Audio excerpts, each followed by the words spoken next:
tillsammans med gäster diskuterar läget i världen och också hur corona påverkar situationen runt om i världen. Idag så har vi med oss 2 gäster, varav den ena är en gäst från USA. Så jag kommer att leda det här samtalet på engelska. So by this I will switch to English and welcome all of our viewers in Stockholm, in the United States and from other parts of the world. And this is Studio Solidarity, where the Olof Palme Center together with our member organization ABF zooms in and discusses different situations around the world. And today we are going to follow up on a conversation from last week when it comes to the situation in Palestine and Israel. And we also this week have our guest Anders Persson from the Linne University with us, as well as Daniel Sokatch, the CEO at the American New Israel Fund. We know that Israel, after many re-elections, finally have got managed to form a government.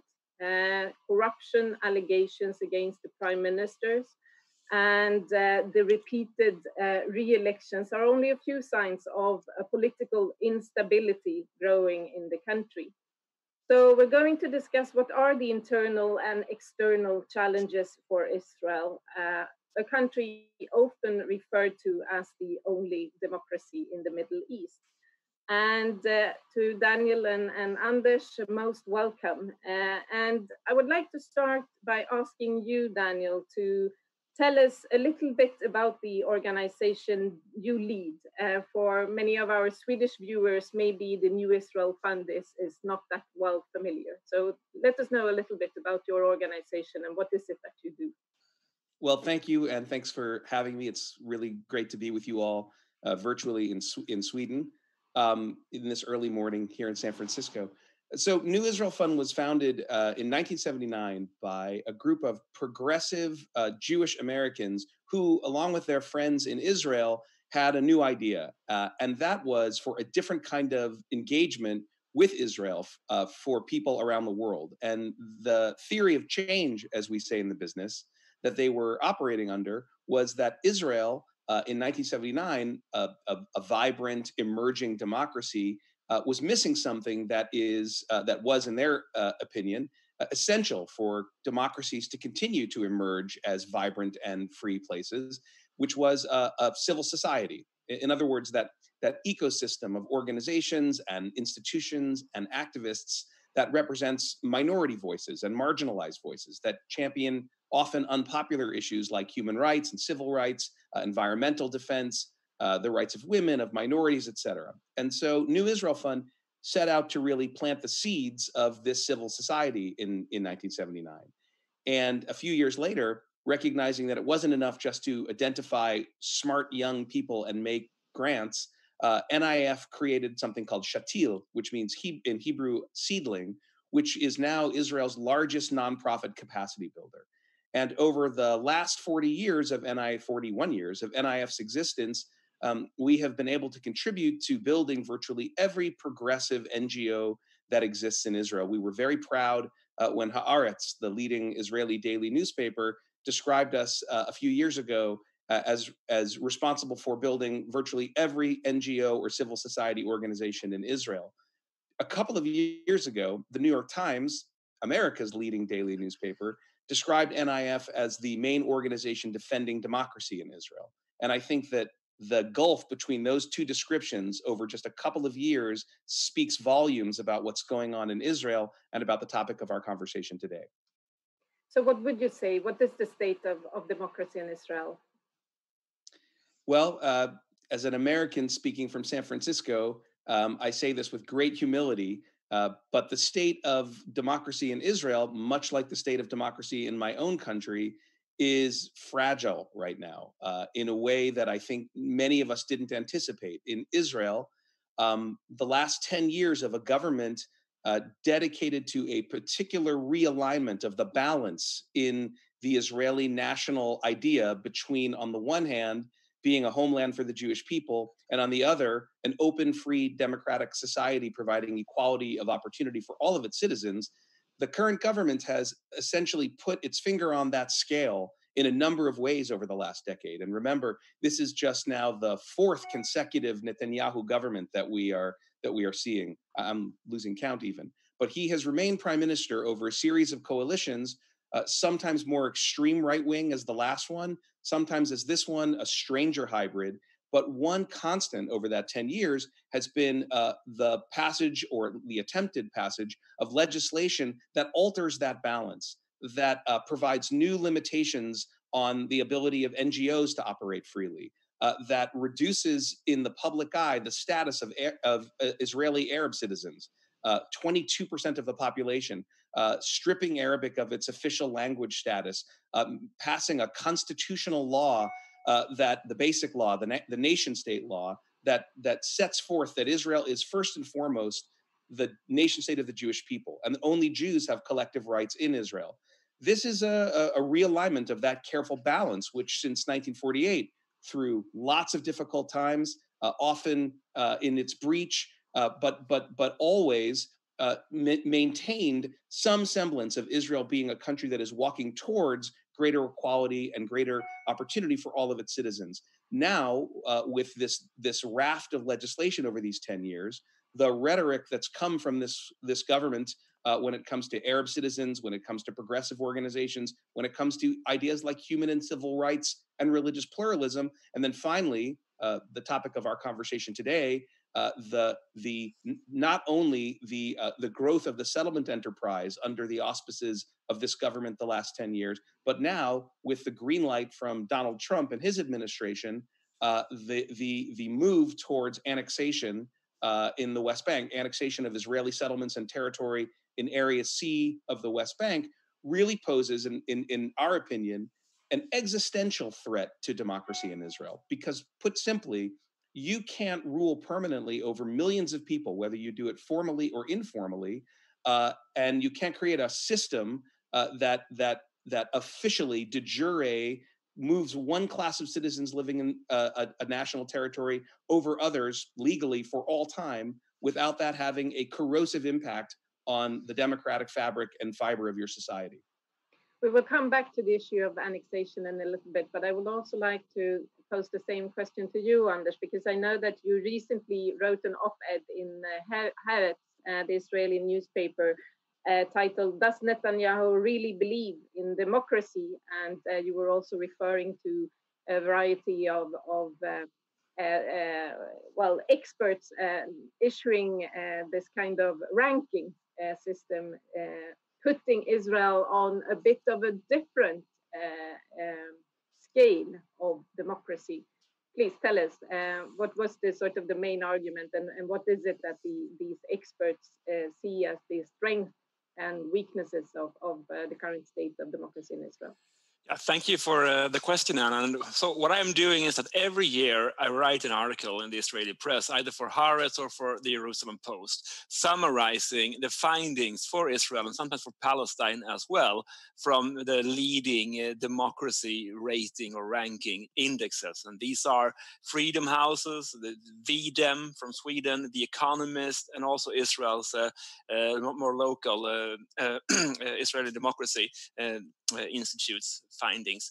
And what they are saying, they're pointing in the same direction. And of course, first, the big picture is, and Daniel alluded to that freedom on a global level is in a very problematic shape. Freedom House documented the 14th year of decline in global freedom, and we see an intensifying autocratization around the world. And we see these trends, of course, in Israel as well. We see, for example, from Freedom House ranking that this year means the findings are from 2019, from the previous year, but those were the worst scores that Israel has ever received since the Freedom House flagship program, Freedom in the World, started over 50 or almost 50 years ago. And in VDEM, it is clear now that Tunisia is ranking well above Israel, which of course poses, a great challenge to the whole slogan of Israel as the only liberal democracy in the Middle East. Well, now Tunisia is ranked ahead of them, and also we can see that Israel is falling in Freedom House ranking. Freedom House say it's an unusual decline for an established democracy. They also say that Netanyahu has anti-democratic tendencies. So to summarize, I think it's fair to say that there are two broad issues that contributes to the decline of Israel's democracy. And as Daniel alluded to, one sort of big factor is anti-democratic laws that are applied either to protect the occupation or sort of laws that are applied from a more general anti-democratic perspective, or laws or other issues that are meant to protect Netanyahu personally. We saw, for example, Israel has had 3 elections over the past years, each of them with higher turnout, both in general voter turnout and also higher support for the leading minority party, the Joint Arab List. But these 3 elections ended in something that looked like a coup d'etat when the Speaker of the Knesset refused to convey the parliament and also refused to obey a ruling from Israel's Supreme Court. So that, of course, really raises the question if Netanyahu is a Democrat today and if his Likud party is a Democratic party.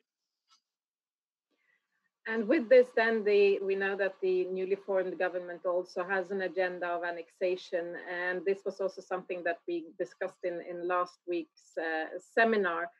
But I would also like to pose the same question that we discussed then to you, Daniel. Would you say that in this setting with also more of sort of not so democratic leaders also around the world, you mentioned your own home country, the United States, who also have the same kind of tendencies also within the European Union, would you say that this sort of paves way for Israel's government to really materialize the plans of annexation, that they feel sort of secure, that they could go ahead, not getting too much of a protest from the international community? Is the setting better, so to say, to proceed with annexation now?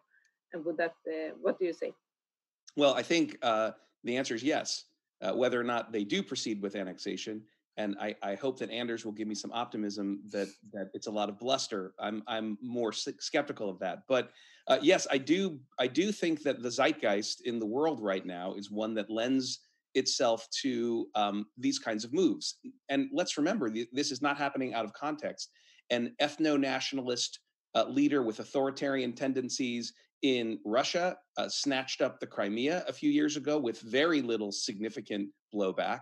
An ethno-nationalist autocratic leader with authoritarian tendencies is making a claim for Kashmir on the same grounds in India. India and Russia, as we all know, are even bigger fish than Israel. And the international community has been very quiet about that. And I think that at a time when Europe is sort of in turmoil because of Brexit and the issues that you alluded to that are challenging the union right now, at a time when the United States is frankly run by a person with the same tendencies as the leaders we just described, including Mr. Netanyahu, and whose Israel policy has essentially been give a green light to anything Bibi Netanyahu wants to do in order to placate some of his mega donors and his evangelical dispensationalist Christian base that has a very hardline, end times apocalyptic philosophy about the future of Israel. These factors not only, I think, make it more likely or easier for Netanyahu and Israel to do annexation in some form in the West Bank, but I think that if we apply Occam's razor, right, that old saw that says that usually the simplest explanation for a complicated set of events is the most accurate one, and we look at what Netanyahu has said before each of these 3 elections, we look at what he has stood for his whole career, which certainly has been pragmatism and self-aggrandizement and retaining power, but also a hardline, ultimately, idea, a territorially maximalist idea of what Israel ought to be. And then we look at the final factor, right, which we haven't really mentioned, which is that it's not just that the zeitgeist is in their favor. It's not just that this kind of behavior is being tolerated by leaders from the same club of neo-authoritarians. It's also that COVID-19 has created a cover of darkness for any manner of things that people want to do. We're seeing it every day in this country. And in Israel, again, while attention is elsewhere because of Brexit, because of Trump, because of the zeitgeist, now we've got COVID. And it seems to me that set of events creates an almost unparalleled opportunity for them to begin annexation. And the last thing I'll say is that, one of the only remaining serious checks and balances on the behavior of this Israeli government, right? When President Obama was in the White House, before Brexit, there was no chance that this would happen. There was no chance that the international community, upon which Israel relies, its greatest ally, the United States, and its number one trading partner, the EU, would have provided a green light for this kind of behavior. It was only last year that Mike Pompeo, our Secretary of State, finally declared that the United States, counter to 52 years of Democratic and Republican precedent, no longer considered the settlement enterprise to be illegal under international law, right? So the way is paved. It seems to me,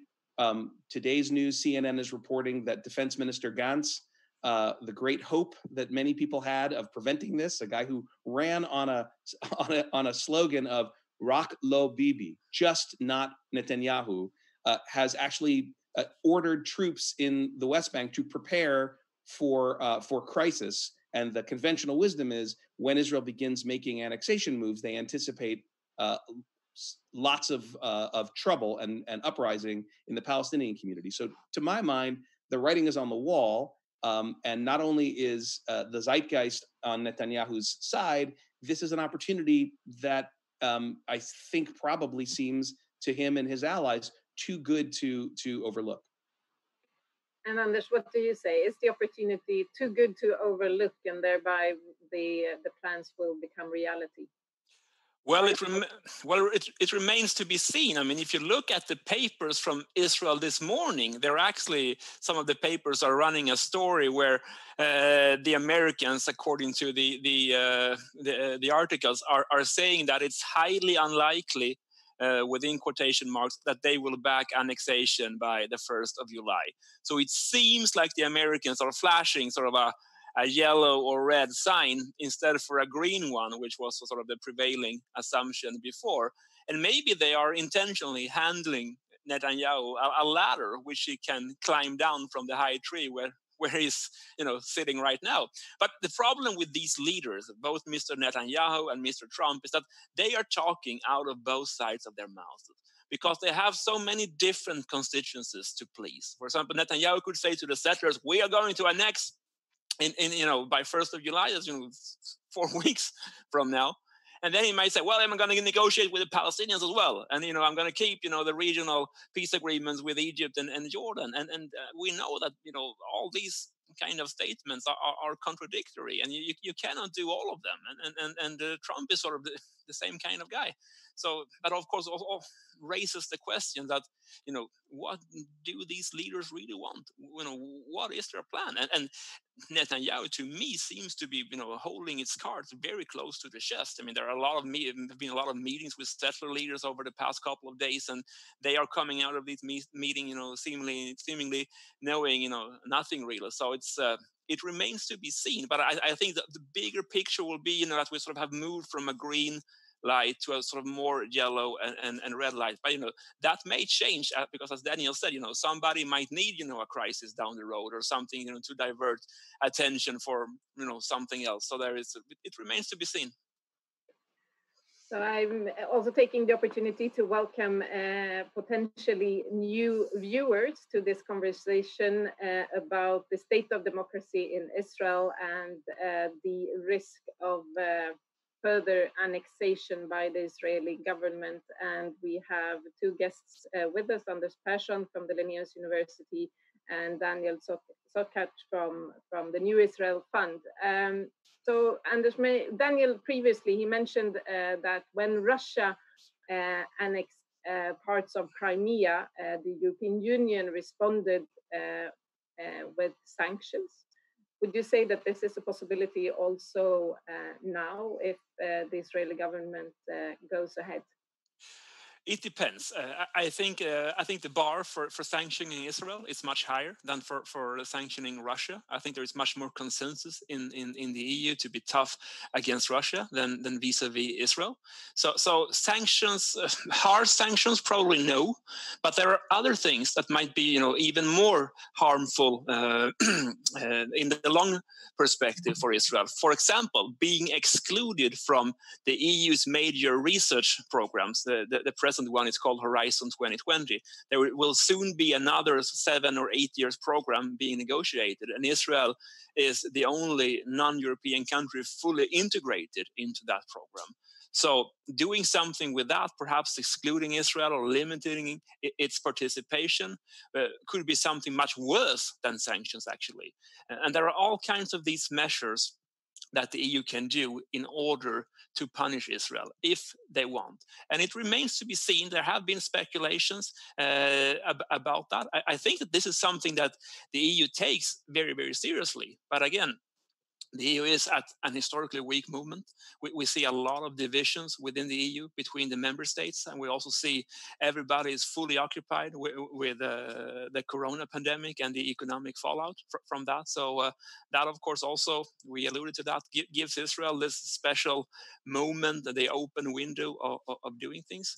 But I think, it's highly unlikely for me to see that Israel will be further integrated into the European Union if it goes ahead and annex all of the settlements in the West Bank. We also have some questions from our viewers in the chat, and please continue to pose questions. We have one question here to you, David.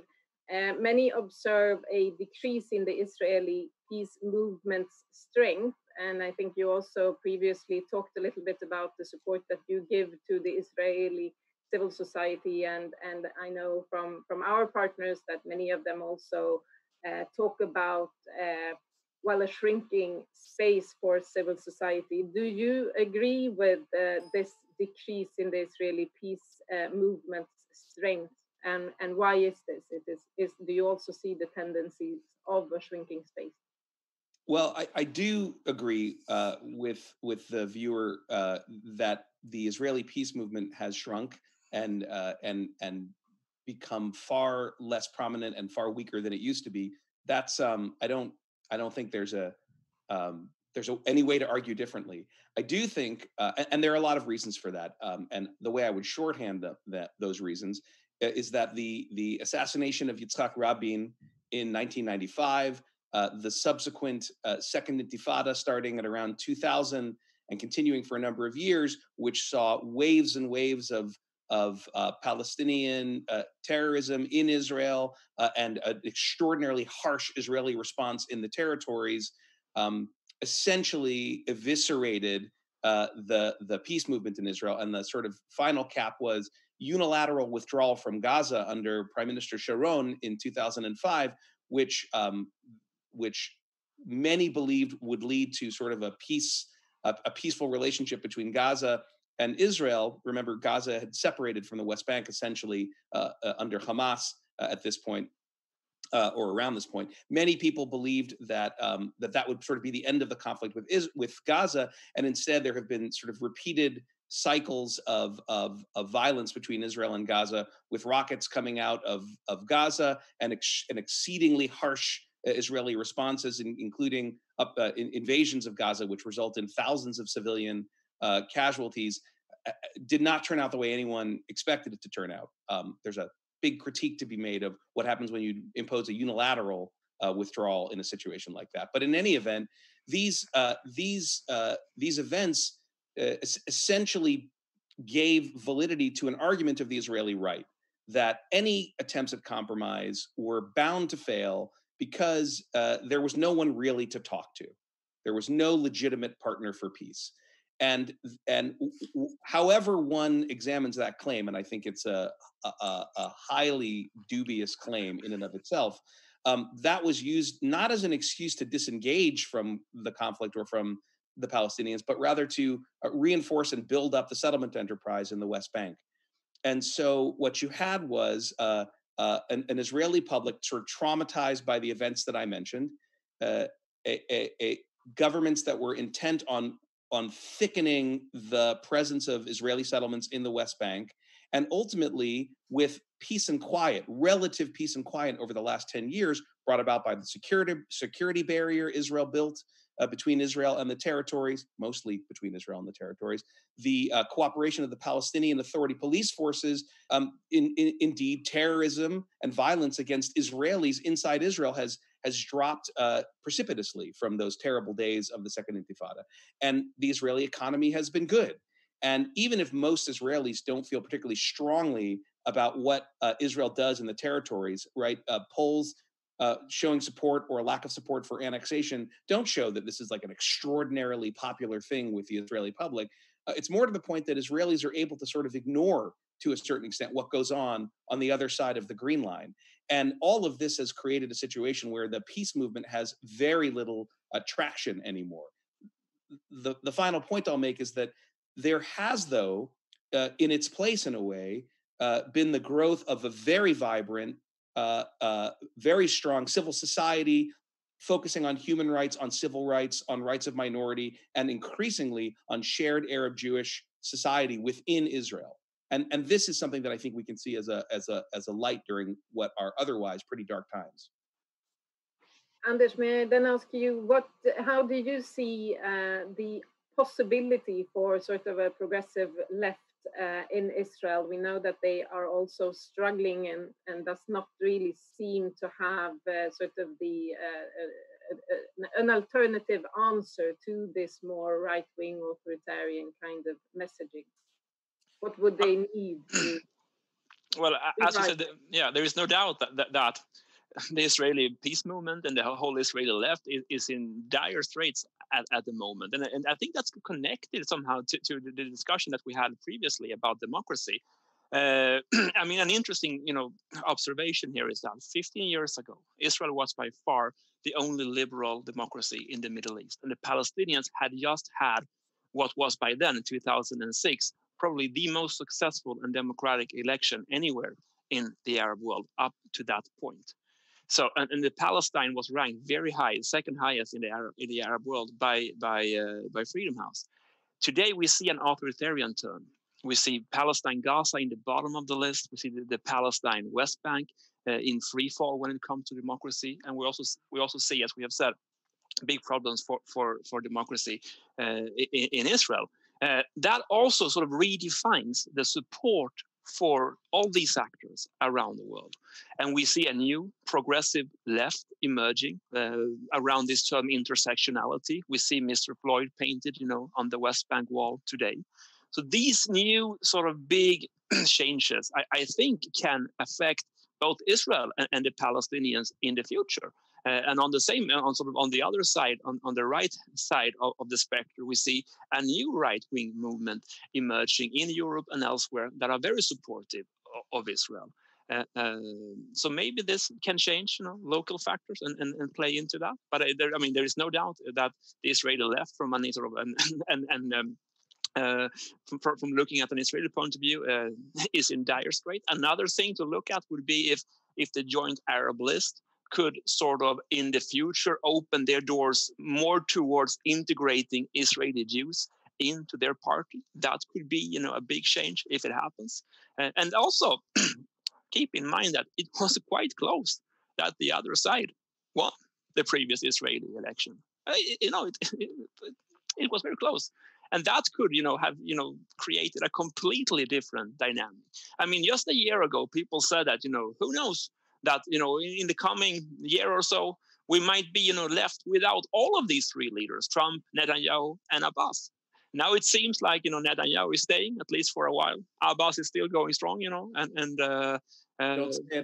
no, but I mean, things can change very fast, and because I think you make a really important point, Anders, and the sort of the untold story of the last round of elections in Israel, really all three of the previous rounds, was the astonishing success of the Joint Arab List, a coalition of several parties brought together under the leadership of a guy called Ayman Odeh, who was from the Hadash party, the former communist the only real Arab Jewish party in Israel.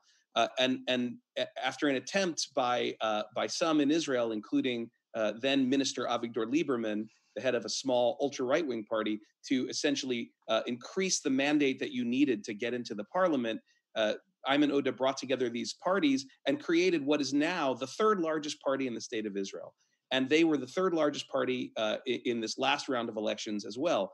And the sort of bitter irony for those of us who care about a progressive future for Israelis, and Anders said that it was close. Well, in fact, in the two-step process of an Israeli election, first you have to win enough seats to be able to assemble the right to get the right to try to assemble the government, and then you've got to assemble the government. Actually, in the last round, Benny Gantz's blue and white party was given the first mandate to form the government. So they actually, I mean, Netanyahu's wizardry is such that this last round, the decisive round, he won after having actually lost the election. And it's complicated because parties don't always, a lot of this has to do with personality, but I think that there is a bright spot. Israel is a society much like the United States that is balanced on a knife's edge. And there were more Israelis who said in this last round of elections, we're ready for a change. We don't want Bibi Netanyahu to be the prime minister anymore. That was the majority. Now, some of those people are people of the right wing, which is why in the parliament now, there's probably a majority for annexation if they move it forward, which I will say parenthetically, I don't imagine would be something that would be done all in one fell swoop. It will be gradual, like the proverbial frog in the boiling water. They would apply sovereignty first to some of the big settlements near Jerusalem and then expand it from there. But nonetheless, I think that the bright spot for Israel, as Anders suggests, is the possibility that finally Jewish and Arab citizens of the state of Israel see each other as fellow citizens and understand that without a Jewish-Arab partnership, political partnership, there is no future for liberal democracy in Israel. But with such a partnership, there is a bright future for liberal democracy in Israel. So change can happen quickly, and we hold the future in our hand. We are running out of time, and I just want to pose one final question and ask you to try to answer briefly, even though I know the answer could be very long. What can the international community, civil society organizations such as the New Israel Fund, the Olof Palme Center, etc., what can we do to support the strengthening of the democracy in Israel and to stop plans of annexation? Daniel, you can go first, and then Anders. Well, I'll just make a couple of quick points. One, you can continue to support the civil society organizations that European countries and tens of thousands of people around the world, including the vast majority of American Jews, believe in and support. Organizations working to try to push Israel back towards its liberal democratic trajectory. Number two, you can speak truth to your friends in the Israeli government and let them know that that Israel is a loved and accepted member of the democratic family of nations, but that does not give it carte blanche to act in the way of authoritarian countries or to deny another people their self-determination. And number three, you can strengthen your spine against the inevitable accusations of anti-Semitism that come from some corners of the hard right anytime Israeli policy is challenged or criticized. There are horrible instances of anti-Semitism. From my American perspective, it's the original sin of Europe, much like treatment of African Americans is the original sin in our country. But legitimate criticism of Israel, support for a two-state solution, opposition to the settlement enterprise, and an insistence that Israel cling to the democratic principles that underlined its founding, that are found in the Geneva Accords and in the post-war order, that is not anti-Semitic. That is what friends do when they see friends walking in a dangerous direction. Thank you. Anders, what do you say? What can the international community and civil society organizations do? Well, I think it's important to point out that even if there is a shrinking space for these organizations, both in Israel and in Palestine, they still have a lot of influence abroad. So they form, for example, an organization like B'Tselem which has a hard time, working in Israel, they have a huge influence abroad, and a lot of people are paying very close attention to what they are doing. So they have a lot of influence in forming the discourse of the debate in everything surrounding this conflict. And that's an important point to make. Thank you both very, very much. And I can at least promise that from my organization, we will, of course, continue to both support democratic and organizations both in Israel and in Palestine with the joint perspective of achieving peace and stability in the region for the both countries and the both people, and also to continue to discuss these very important issues. And I hope that you will, of course, also join us in this in the future. So thank you both so very much. Thank you very much. Thank you very much.